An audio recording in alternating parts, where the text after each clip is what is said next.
আপোনালোকক সকলোকে নমস্কাৰ জনাইছোঁ। মোৰ নাম শ্ৰী পিংকু পেগু। মোৰ ঘৰ ঢকুৱাখানাত, লখিমপুৰ ডিষ্ট্ৰিক্টত।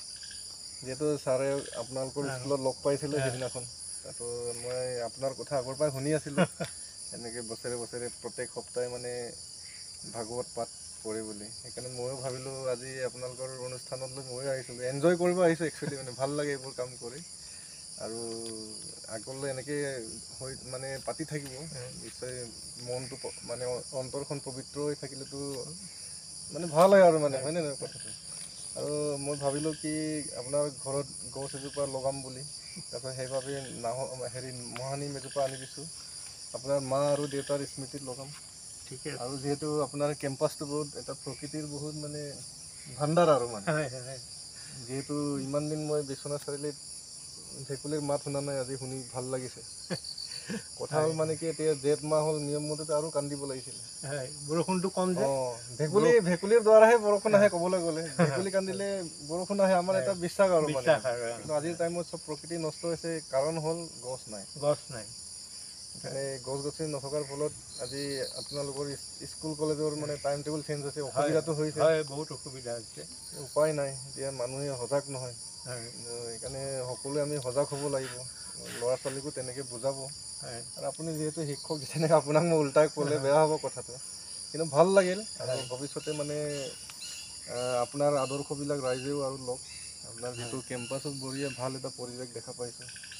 আৰু এই গছজোপাত নিশ্চয় আপোনাৰ মা আৰু দেউতাৰ স্মৃতি ঘূৰাই আনিছে, ভাল হ'ব ভৱিষ্যতে। তেখেতসকলৰ আত্মাও সদগতি হওক, ভাল হওক, আপোনালোকৰ পৰিয়ালো নিশ্চয় সুখ শান্তি হওক গছৰ দ্বাৰা। আৰু বাকী বিশেষ নকওঁ, ৰাতিও আমাৰ অনুষ্ঠানো আছে। কিন্তু আপুনি টিচাৰ হিচাপে ৰাইজক কৈ দিয়ক মানে প্ৰকৃতিৰ ওপৰত। আমাৰতো জ্ঞান ইমান নাই, আপোনাৰ যিখিনি আছে মানে।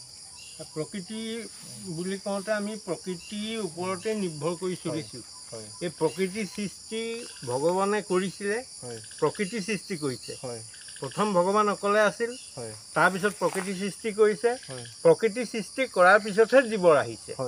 গতিকে জীৱৰ কাৰণে ভগৱানে আগতেই সকলো বস্তু ৰেডি কৰি দিছিলে আমাক। কিন্তু আমাৰ কিছুমান স্বাৰ্থপৰতাৰ কাৰণে আমি সেইবিলাক চব ধ্বংস কৰিছোঁ। কিন্তু ভগৱানে কোৱা নাই যে ধ্বংস কৰ, যিটো প্ৰয়োজন সেইটো ব্যৱহাৰ কৰক, কিন্তু তাৰ বিনিময়ত আকৌ কামখিনি কৰিব লাগে। কিন্তু আমাৰ মানুহৰ চিন্তা শক্তি মানে কম হোৱাৰ কাৰণে এই প্ৰকৃতি ধ্বংস হৈ আহিছে, যিটো কাৰণে এতিয়া মানে পৰিৱেশ একেবাৰে উত্তপ্ত পৰিৱেশ এটা হৈছে, য'ত নেকি মানুহ এতিয়া থাকিব নোৱাৰা হৈছে। গ্ল'বেল ৱাৰ্মিং যিটো, এইটোৱে গোটেই বিশ্ব মানে চানি ধৰিছে। গোটেই বিশ্বত মানে আমি এতিয়া প্ৰকৃতিৰ ওপৰত বেছি গুৰুত্ব দিব লাগে, আৰু ইয়াৰ জৰিয়তেহে পিছৰ প্ৰজন্মবিলাক আমাৰ শান্তিৰে থাকিব পাৰিব, নহ'লে নোৱাৰিব। গতিকে আমি এই দিশত এই গছপুলি ৰোপণৰ জৰিয়তে মানে পৃথিৱীখনক পুনৰ উদ্ধাৰ কৰাৰ এটা চেষ্টা কৰিব লাগে। এইখিনি কথা আৰু সকলোৱে এইখিনিৰ ওপৰত গুৰুত্ব দিব বুলি আশা কৰোঁ। নহ'লেতো উপায় নাই। আৰু মোৰ ফালৰ পৰা মই যি পাৰিছোঁ মোৰ নিজৰ জেগাবিলাকত মই কৰিছোঁ, কিন্তু আমাৰ সময়ৰ অভাৱ, গতিকে তেনেকুৱা অসুবিধাৰ কাৰণে আমি বাহিৰলৈ হয়তো ওলাই যাব পৰা নাই। নিজৰ বাহিৰৰ ওলোৱাৰ কোনো প্ৰয়োজনেই নাই, নিজৰ নিজৰ কেম্পাছৰ কৰিলেও সেইটো ইনাফ। বেলেগলৈ এনে সজাগতা কিবা কিবি কৰাৰ প্ৰয়োজনেই নাই, নিজৰ কেম্পাছটো নিজে ঠিক কৰক। আৰু আজি এই মহানিমজোপা আপুনি লৈ আহিছে লগাবৰ কাৰণে, আজি আপোনাক অশেষ ধন্যবাদ দিছোঁ এইকাৰণেই যে আপুনি মোক এটা শুদ্ধ বায়ু দিবৰ কাৰণে আহিছে। কিন্তু হয়নে, আজি গছ নহ'লে আমি অক্সিজেন নাপাম, অক্সিজেন নাপালে আমাৰ জীৱবিলাক জীয়াই নাথাকিব। গতিকে গছৰ প্ৰয়োজনীয়তা আমি জীয়াই থাকিবৰ কাৰণে, নহ'লে আমি জীয়াই থাকিব নোৱাৰিম। চবেই এইখিনি কথা সকলোৱে উপলব্ধ কৰিব লাগে। সকলোৱে কৰিব বুলি আশা কৰিছোঁ।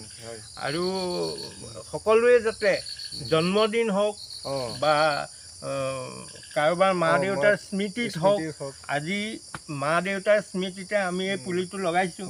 গতিকে সকলোৱে যাতে তেনেকৈ লগাই আমাৰ পৃথিৱীখনক পুনৰ উদ্ধাৰ কৰিব লাগে, নহ'লে ধ্বংস হৈ গৈ আছে। এটা সময়ত এনেকুৱা হ'ব, বিজ্ঞানে এতিয়া কৈছে ধৰক আৰু হয়তো 2-4 বছৰৰ পিছত হয়তো গছ গছনি নাথাকিব, ইয়াত মৰুভূমি সৃষ্টি হ'ব। তে মৰুভূমি সৃষ্টি হ'লে মানুহৰ কি অৱস্থা হ'ব ৰাইজে এইটো জনা দৰকাৰ গতিকে মৰুভূমিৰ পৰা আমাৰ পৃথিৱীখন ৰক্ষা কৰিব লাগে সেইটোৱে আৰু কথা যিহেতু আপোনাৰ মা আৰু দেউতাৰ নামটো কৈ দিয়ক মা দেউতাৰ নাম নৰেন বৰা আৰু মাৰ নাম পদুমী বৰা স্বৰ্গীয় নৰেন বৰা স্বৰ্গীয় পদুমী বৰাৰ আত্মাৰ সদগতিত আমি এই নিম গছজোপা ৰুম মইতো দিনক দিনে ডেইলি গছ ৰুম তো আপোনালোকৰ কেম্পাছত আজি মোৰ বহুত ভাগ্য বুলি ক'ব লাগিব আপোনালোকক লগ পাই এনেকুৱা এটা সুযোগো পাইছোঁ ভাল লাগিছে বহুত আৰু আপুনি মানে আজি প্ৰায় 10 বছৰ আগৰ পৰা মানে ভাগৱত চৰ্চা চলি আছে সপ্তাহে সপ্তাহে সপ্তাহে প্ৰত্যেক শনিবাৰ প্ৰত্যেক শনিবাৰে আমি কৰোঁ আৰু মাজতে অলপ দিন ৰেগুলাৰ চলিছিল প্ৰায় 2 বছৰমান এতিয়া আকৌ সেই শনিবাৰলৈ নিছোঁ ঠিকে আছে বাৰু কণ্টিনিউ কৰি থাকক কণ্টিনিউ কৰি আছোঁ ভালে লাগিছে বাৰু আৰু নিশ্চয় আধ্যাত্মিক কথাবিলাক ষ্টুডেণ্টবিলাকৰো বুজাই দিব কথাবোৰ নহ'লে তেওঁলোকে মানে ধৰ্ম বোলা বস্তুটো এনেই বুলি পাহৰি গৈছে ধৰ্মটো যদি নাথাকে মানুহৰ গাত তেতিয়াহ'লে ডাঙৰ সৰুৰ কথা মানে গম পাইছে সমাজটো সেইকাৰণে ধৰ্ম বুলি কওঁতে এতিয়া প্ৰথম কথাটো আহিল যে এই গছজোপাৰো ধৰ্ম আছে এটা শিলৰো ধৰ্ম আছে তে ধৰ্মটো কি ধৰ্ম বোলা হেৰিটোতো ধৰ্ম আছে এই ধৰ্মটো 4টা মাত্ৰ শব্দ সেইকেইটা হৈছে সত্য শৌচ ক্ষমা দয়া এই 4টা গুণ যদি কাৰোবাৰ গাত থাকে তেনেহ'লে তেওঁ আৰু বেলেগে ধৰ্ম কৰিব নালাগে এই 4টা গুণ থাকিলে ধৰ্ম আৰু বেলেগে নকৰিলেও হ'ল সেইটোৱে ধৰ্ম ঠিকে আছে ধৰ্মৰ এইকেইটা ভাগ মানে ঠিকে আছে বাৰু ৰুই দিয়ক আপুনি ধুনীয়া মা দেউতাৰ স্মৃতিত যাতে পৃথিৱীটো আৰু সৌন্দৰ্য হৈ উঠক ধুনীয়াকৈ প্ৰতিপালন কৰি ডাঙৰ দীঘল কৰিব ইয়াত মানে গৰু ছাগলীটো নোসোমাই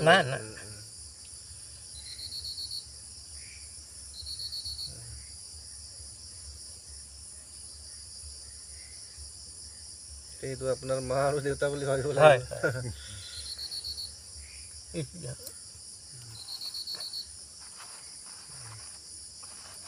কেঁচু আৰু ন কেঁচুৱে হেৰাই গৈছে এতিয়া বাৰিষা বৰষুণ পৰিলেতো ঢেৰ কেঁচু ৰাস্তাত ওলাই আগতে আজিকালি কেঁচুৱে নাইকিয়া কিনি আনি খাৰ বনাইছে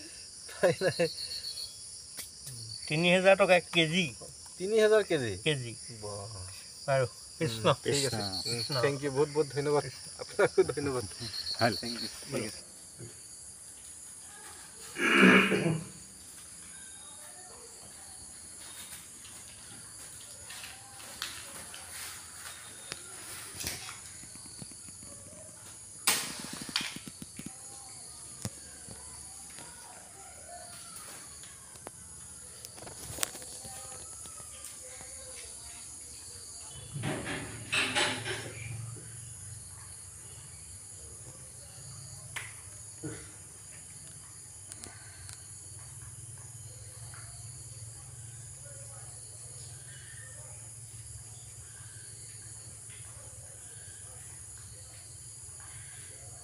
শ্ৰীমন্ত শংকৰ